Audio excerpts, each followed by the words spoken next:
Hi, Jim here, and you're listening to the Honest Filmmaker podcast, career advice from people in the business. This week, I spoke to DOP Andrew Rodger. Andrew's worked on commercials, high profile TV dramas for Netflix and the BBC, and feature films including No Way Up, 3-Day Millionaire, and Confession. I spoke to Andrew about how he got into the industry, what it's like being a DOP on a massive production, how to get work, and tips for when things go wrong. Enjoy. My first question is going to be around, did you go to uni? Did you study film? How did you start out? Yeah, so I didn't go to film school, but I did go to university. I went to Coventry University, did their CCM course, the Communication, Culture and Media, which was a sort of fairly general introduction to bit of sociology, bit of communications, and then some media, and then some sort of more practical photography, videography stuff. And from then, I sort of worked out that because I'd started out as a painter, Right. and then moved into photography. And through my time at university, I realized that actually videography, moving image, was really interesting to me as well. So I kind of left university wanting to go into camera operating or being a DP. Right, gotcha. And when you made that move, had you done much work with a video camera? How did you sort of get your skill level up to start working? Yeah, I mean that was one of the good things about the course was they had a lot of great kit. It's way better now. I mean, obviously things have moved on a lot, but this was in the time of like D9, which was like a JVC big tape thing, and the beginning of DV Cam. So it was really literally just, and it's probably the best advice I can give to someone who wants to get into that side of things is just doing it. Mm. There's no better way of, I mean, you can study YouTube videos about framing till the cows come home, but there's no better way than physically holding a camera, getting used to how it moves, and just doing it. That's the best way. Yeah, yeah, no, I totally agree with that. And what was the first job? What was your first paid job working with a camera?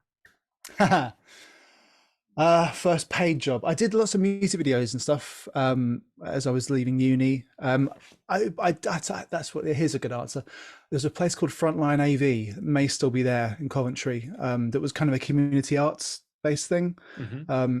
So I do like documentary shooting stuff about new skate parks or basketball things or youth initiatives in the area.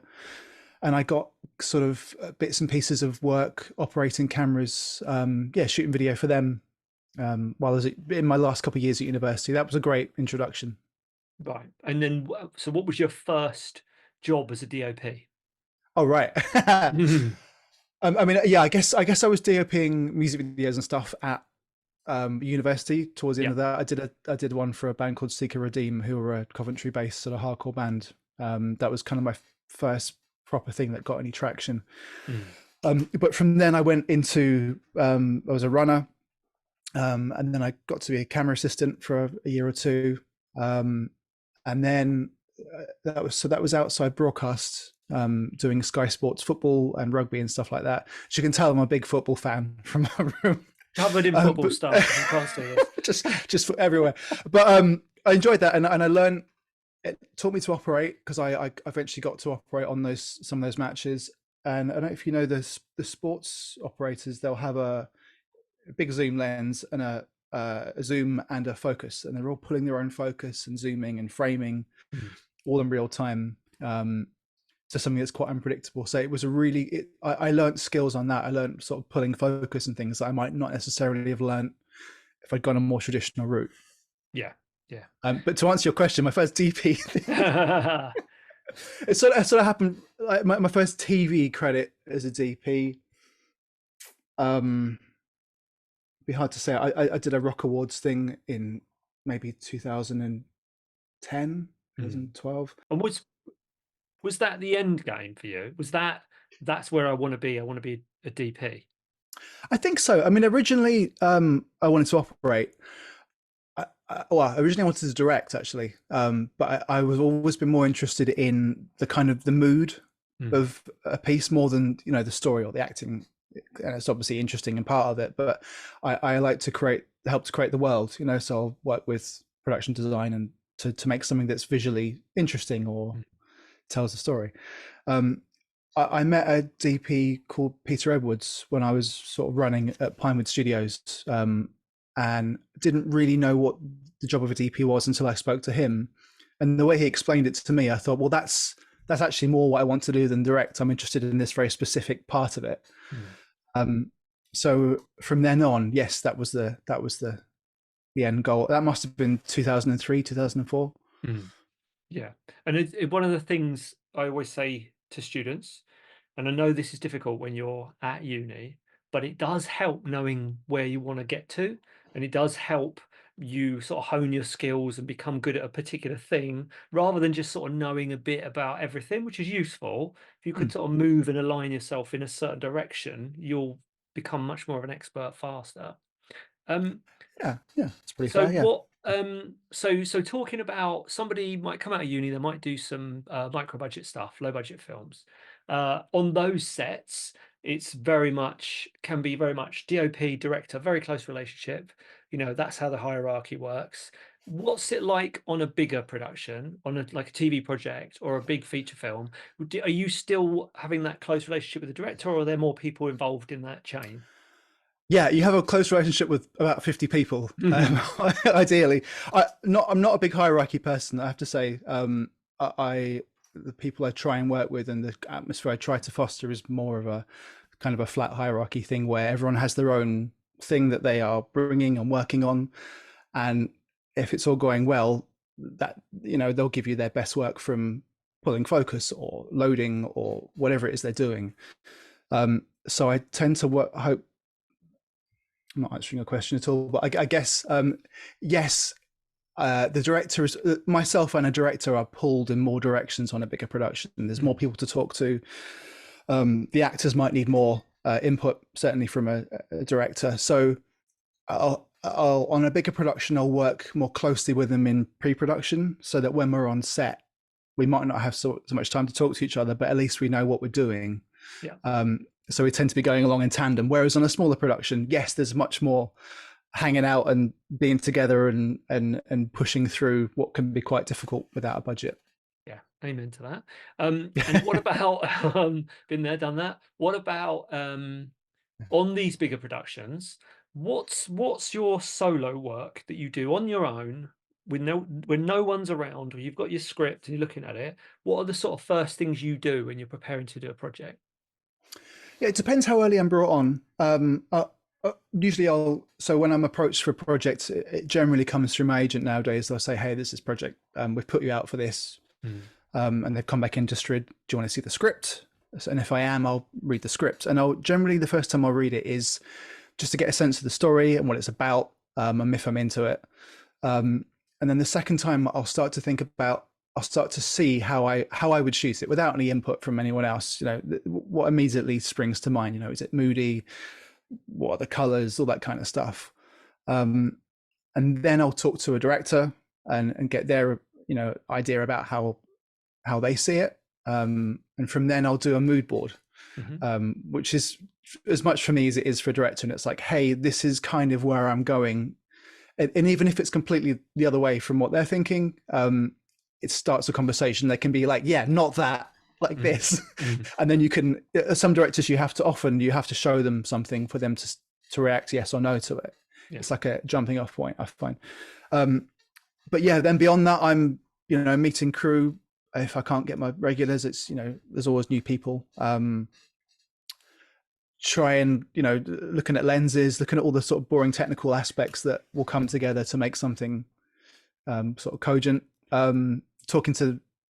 Starting relationships with the production designer, sound like everyone I can, getting in front of them and be like, hello, I'm here to help, let's make this together, that kind of thing. So it's a bit like being first day at school, but you have to be outgoing and friendly and sort of try and get people on side and start getting things together, I guess. Yeah.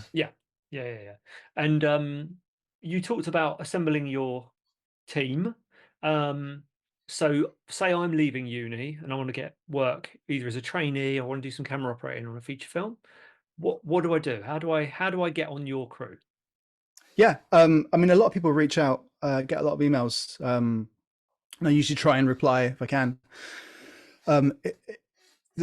the way it kind of I found it, because I've been there as well, is you're never bothering someone saying, hi, I'm here, I want to help, I want to learn, can I come on set and look, can I be of use, like can I come and run, whatever. But if you find someone who's amenable to that, you can always like email them every couple of months and say, hi, what's going on, I'm available. Because when I'm creating up a production, there might be 100 people that I've met or worked with, and I don't always, you remember the people you've just worked with, and you'd be like, I'll get them on again.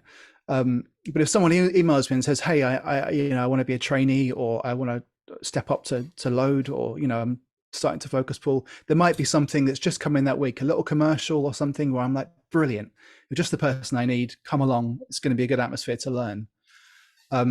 So yeah, bother people. Yep. It's what we're doing. That's fine. We'll put your email address. Put my phone number on the screen. Yeah, like I mean, yeah. The thing is, everyone's busy. What's nice at the moment is it's not particularly busy, so we're able to do things like this and talk to each other and offer advice. But yeah, I would just say reach out. And if you can get in any of the trainee schemes, often the trainees that we end up with have come through that scheme. Yeah. So if you can get on one of those, just find out.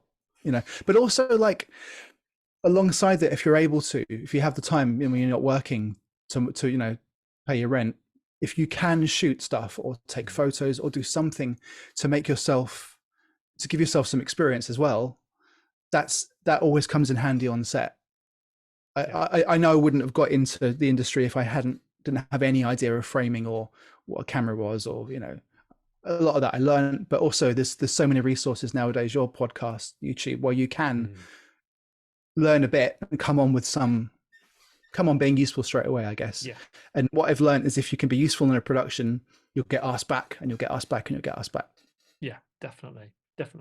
So one of the things I saw when I was doing my usual cyber stalking pre-chatting to you, oh great, on your website, it says, let's see if I've got the exact quote here, fast setup times, which as a director gives me a warm feeling inside in my heart. Is that a lie? Are you fast? And how do you advise someone to be fast?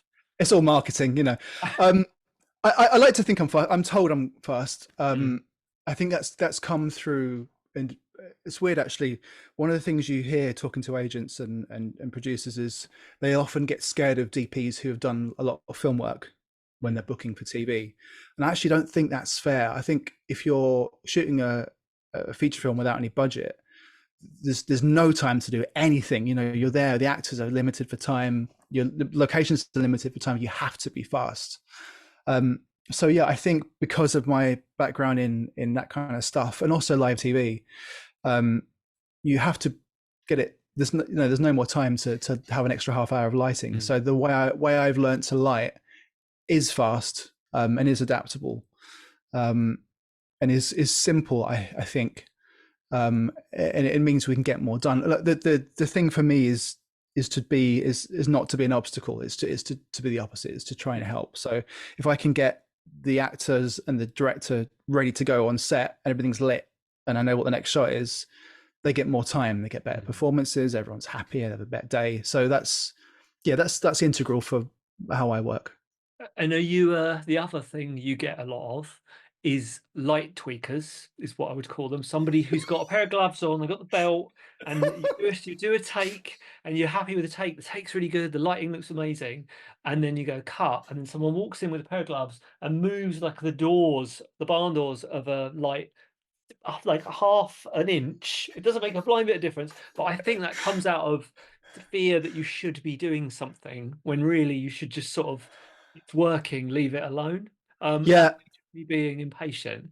but I do understand that impulse. But yeah, I mean, the problem is if you start changing stuff after take one, like if something's fallen over or it's just not working, like you have to be able to step in and change it. But if you do start changing things, you then can't use that take because the light's different. Yeah, if it's different enough for you to do something, it's different enough to change it. So really, yeah, you have to be, and that's, I guess that's why I say relationships are important. You have to almost be friends with the AD, because if they're honest with you and you're honest with them, then they're not going to rush you when there's more time. Yeah. and you're not gonna. Can I swear? Yeah, you can swear, you can say fuck or bugger. Fantastic. They're not gonna. You're not gonna bullshit them and like say, "Oh, I did it really quick," and then it's gonna take ages. So Yeah. if you can get that trust working, um, I've forgotten the question. It was whether you were a light tweaker or you tweak behind doors, but you're not clearly, which is I great. like to think I'm not, and luckily, like nowadays, I mean, yeah, sure. In the past, doing smaller stuff, you're Yeah. doing everything. You're setting the lamps up, you're going, but hopefully, you just have to get to a point because you can light something all day, Mm. like if you want to. I've done commercials and had a whole day to light like a pack of toothpaste, and it's Mm. fantastic. And you really can tweak, but it's not really necessarily any better. So you just have to get to a point. You're like, yep, good enough for telly, and Yeah. then you go. But Okay. like, and hopefully you've done enough things in the film that nothing embarrasses you when it's on the screen. You know you have to be happy with it. You have to fight for your time, but you can't be a diva and make it all about yourself because it's not. No. Um, and what about say I want to be a director. I'm a director. Say I want to be a director coming out of uni and I'm working with new DOPs, people who Mm. are new to it and green. What advice would you give those directors? What would have made your life easier back when you were starting? What in that relationship? Um, Communication. Do you know what I think the biggest thing when I'm meeting a director, especially nowadays, is do I get on with them? Like, are they a similar energy level to me? Or do we complement each other with our different energy levels? And by energy levels, I just mean like, are they outgoing or are they quiet? Or do you think you could sit and chill out with them? Because you're going to Mm. spend a lot of time with this person. There's going to be stressful situations. And if you feel like they're going to fall apart under pressure, that's fine. But then you have to be the sort of person that can scoop them up and get them going again. Mm. So I would say the biggest thing when the biggest bit of advice is like pick people that you feel you can work with, even if they're not the most experienced people, even if they, the show reel isn't quite there yet. If they're passionate and you think you can work with them, that's almost more important because Mm. after your project, their show will be better because they've just shot something for you and got on. I feel like that's hopefully useful. Yeah. Yeah. No, that's you good know, advice. That is good advice. yeah, What's your advice when things go wrong or they're not working? yeah. Remain calm on the outside at least, Mhm. because especially the bigger productions, lots of people are looking at you and looking at the director. Now, if the director's going crazy and they've got their own things going on, that's fine. But the crew will look to you. These very experienced gaffers that have been doing it for 50 years, everyone, that they need to know that there's a steady hand on the tiller. So Mm. you're still going to get home on time. You're going to see your family, and we're going to get everything done. So it's even if you need a second to just think about something, even if people are coming at you, you just need to just go, okay, right, cool. Well, what's a strong choice? What's going to get us through this? And that only really comes from, I guess, experience. I still get nervous on a big set. There'll be some explosion or something that's going to happen. We've got one take of it. It's very stressful. Mm. But if you're nervous and jittery, that mood will ripple out. It's true of anyone on the set, really. If there's one person that's really jittery, it'll ripple out. So I think if you can be calm and confident in what you're doing and listen to people, then it'll be fine. Usually. Yeah, usually. No, that's good advice. I'm trying to think how I approach moments like that. I think that advice is good sometimes to just take a moment away Mm, from away from that situation or just away from other people, just to kind of get your head gears rolling again. Because like you say, there's a lot of people, a lot of input, a lot of things yeah. happening. And a lot of people have their own thing going on. They might need to get home. They might have childcare issues. That Yeah. might be why they're stressed. Mm. So if you can help with that, if you can work out, why they're feeling that way, then great. And hopefully you've done all you can as a member of the crew to make it calm or to make those problems not an issue, because you're not going over each night. You have a lot of power as a DP to Mm. control when people are going home. Mm. So if you can get everything done and it looks good, and you're like, yeah, I can light this quickly, or I can, if I do this, I know we don't need that shot there, or we can get this and that. Your people will start to see that and calm down because everything's going well. We've all been on productions where it's a nightmare. Sometimes you can't do much, but yeah, be calm. Stay calm. Stay calm. What's the Hitchhiker's Guide thing? Stay calm. Like, yeah, if you can, Yeah, yeah. yeah, it's good advice. And the other thing that students, new people to the industry always face is this kind of image of a closed industry where people only employ people they know or people they've worked with. So that can be a little disheartening when you're coming out of uni. What Mm. advice have you got apart from connecting with people? And is that your real experience of it? Is it a closed industry? Can be hard to defend that. Yeah, I think it is. But I will say I didn't know anyone at all in the industry. I knew nobody. Um, and just chatting to someone. So a story I haven't told before. So I came out of university. Obviously, I'd been shooting small things, but I didn't know anyone in film. I wanted to get into film. So anyone I met in the street who was like tangentially involved, or like when I worked in the shop and people came in and they were like, "Oh, I'm a colorist." I'd be like, "Oh, cool. What's that?" So my stepmom on a holiday met someone who was in props, and bless her heart, she managed to get me their number. So I spoke to them, badgered them like I'm saying to do. They got me on set. Their brother-in-law was Peter Edwards. From there on, I worked out like this is what I want to do, and from watching him work. So it's difficult, but once you're in and you're of use, like that's all you can be when you started out. You know, you'll have great ideas, you've got valuable things to say, but really you're there to learn when you start out. So but if you can be of use and if you can watch and learn how things, like there's a lot of things to learn on a set, etiquette and stuff. It's a very strange world. But you gradually learn it. If you can be cool on set and of use, you'll get asked back, you'll make friends, and that's how you get into it. And there are more formal schemes and ways in, but that's how I did it. But yes, it's very difficult. There's also not a lot of jobs in the industry, especially at the moment. So it's quite a closed shop, and people aren't necessarily keen to invite people in because they want to keep the jobs, and that's understandable. But yeah, it's doable. It's doable. And what I did was I haven't come from a lot of money. I had to work, and then my time off and weekends and things, I'd go to set and get basically work for free, which I'm not condoning, but that's kind of what I had to do. So there's ways in, but yes, it's hard. But don't be disheartened. If you really want to do it, you'll get there. You'll do it. And it's worth it, isn't it? When you do get there and you're working on these Most of the big time. budget productions, most of the time, he says. Yeah. Look, I mean, it's stressful. It's a stressful job, but the days when it's good, there's nothing else I would want to do. Yeah. He says in a room full of guitars, but like honestly, I love that job. It's I couldn't do anything else now, but I do love it. Yeah. I do love it. Yeah. And then, so talking about your recent projects, so the one I've got is No Way Up, which has got underwater photography in it. So was that the first time you'd done that? How was that like? I've been around it. I've been on sets with it. I hadn't been a DP for it before. That was new. It was good. The nice thing about working in film and TV, especially at that end, is you get, if you haven't personally done something, there'll be an expert that's there that has. Like we had the water safety team and divers that have dealt with all this before. I had a fantastic gaffer called Bernie Prentice who does like all the Bond stuff and any submarine films you see, like he's done all that. So having someone that understood the safety of lighting underwater, and his team were fantastic, and with all that cabling and stuff.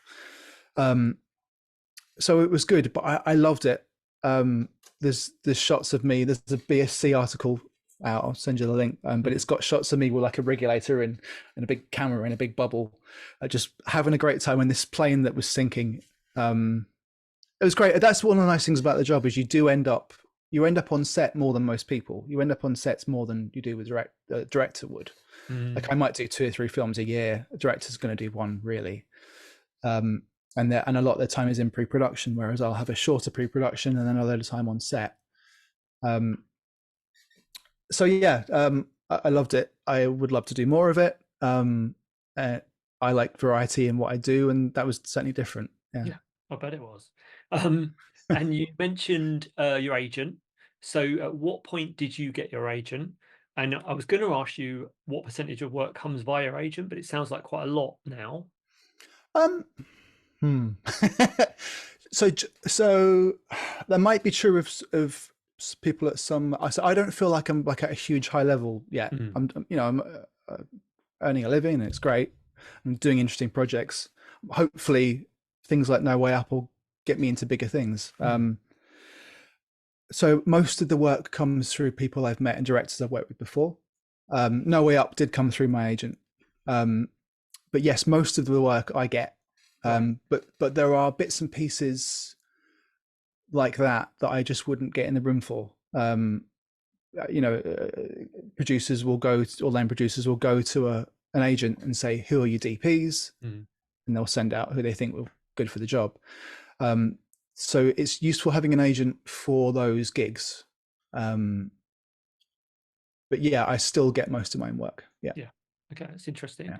And logistics for somebody wanting this job, how's the money work? Do you get a big check at the end of it all? Do you get weekly wages? Do you get, have you got a pension with it? How's all the cash work? No, I mean I'm a freelance. I mean I had a pension when I was, so I had a couple of staff jobs Mm, around, after I was an assistant. So I've like edited for corporates and stuff like that. yeah. And I had pensions then, but now I don't have a pension. Mm, Um, so yeah, you don't really have that safety net. I mean, there's been discussions about that kind of thing for freelancers, and I fully back all that. If there could be mm, some way to, have a pension, but so no. So I get money when I work, and when I don't get any money. yeah. Or when there's no work, like there hasn't been. So my last job was in. I had a couple of commercials in December, Mm, but my big work finished in November. yeah. I haven't really worked since then. And Um, are you on a so say you're on a big TV show or a hmm, film production, are you on a payroll or do you get yeah. paid yeah, you get paid like regularly on that payroll? Yeah, so some indies is different. You might get a lump up front and then some at the end. But Mm. generally, the nice thing about TV drama and the films that I've been doing, certainly in the UK, you get paid weekly, Oh, okay.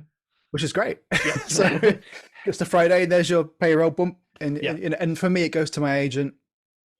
They collect it, and if it's late, they deal with it, which is Mm. invaluable. Every agency is different. Some of them it's 5 days, some of it's 3, some of them they'll pay it immediately. Basically, they hold the money and then they give it to me, and that goes into my business Yeah, no, account. that makes Yeah. sense. I guess that's because I've chatted to a freelancer a while back, but the misunderstanding people sometimes have with that, or the thing that they don't appreciate is sometimes it takes a while to get paid. If you're working on, Mm. if you're a freelancer, you're being hired in on a corporate job, it might take a bit longer. And like you say, this chat your agent has with them about pay, you're sort of left to do that yourself, and that can be quite difficult when you're Yeah, chasing somebody up for money. I've been Um, there. yeah. Yeah, it's hard, and it's good to get that dealt with up front. And if you can get the time down, some of these commercials and some of these corporates, they're like 90 days until you get paid, Mhm. and like it's fine for a company, but if you got to pay your rent, that doesn't help you. No. So yeah, one of the things I've learned is not to rush out and buy a load of cars, even though I might want to. So yeah, it's and I'm still not good at it now, but it's if you're getting pockets of money through the year and then you're not going to work November to February, say, Mm. it's having done enough work and saved enough to get you through that time, so that you're not panicking about paying bills. And then, but Yeah. that took me a while to learn, and you can only do that if you work. Yeah. But I'm quite lucky. I work. I'll do a film and a TV show every year, and then a load of commercials. Mm. So yeah, generally it's okay. I mean, last year in the industry, I'm sure you've had the same thing. It was quite rough. It was quite quiet. But for me, my agent was able to get me in the rooms to do. I did a kids show that I would never normally have done, but it was a great experience, and quite technical in the end. So um, yeah, but it's rough, especially doing corporate. So I don't miss that. That was Yeah. getting paid is really hard, and it shouldn't be, because you show up on time, you do the work, you should get paid on time. But Yes. yeah, Yes. Agreed. yeah. So talking about spending money at the very beginning of that journey, I'm this student wants to be a cameraman. Should I go out and buy a camera? Did you go out and buy equipment? What did you do? There's a really good DP called Matthew Libertique. I don't know if you know his work. He did Iron Man and The Yeah, Whale and loads of stuff. yeah, Like yeah. fantastic, successful DP. And he's always said, don't buy a camera. It's a scam. I got a loan and bought a Red One Mhm. when it was a couple of years old, and it was the guy was replacing it with an Epic, so that will date it. It was a few years in. Red One MX, and that was a big investment, but it did pay off. If you are doing corporate stuff like that, it's helpful. It meant that my images were immediately better because I had a better tool to work with. It's not everything, but I'd moved from a DSLR to that suddenly. Bosh. If you can afford it, it's great because you've got a camera then you can shoot with every day and you'll get better and you'll learn lighting practically. But don't go and put yourself in a load of debt. And there's lots of stuff now where you can hire cameras and try them out, and it's cheaper than it used to be. So I don't want to say there's so many different ways in. You could go through a formal route and be an assistant and get on set that way and get around the kit that way, or work in a kit room like I did for a bit, get your hands on things that way. If you can, yeah, but it's not essential. But I learned by doing. So if you can get your hands on cameras some way, then by all means, yeah. I hope you enjoyed this week's episode. If you want more advice from industry professionals who are out there at the moment working, or you just want to listen to some cool stories from film sets from around the world, then please do subscribe.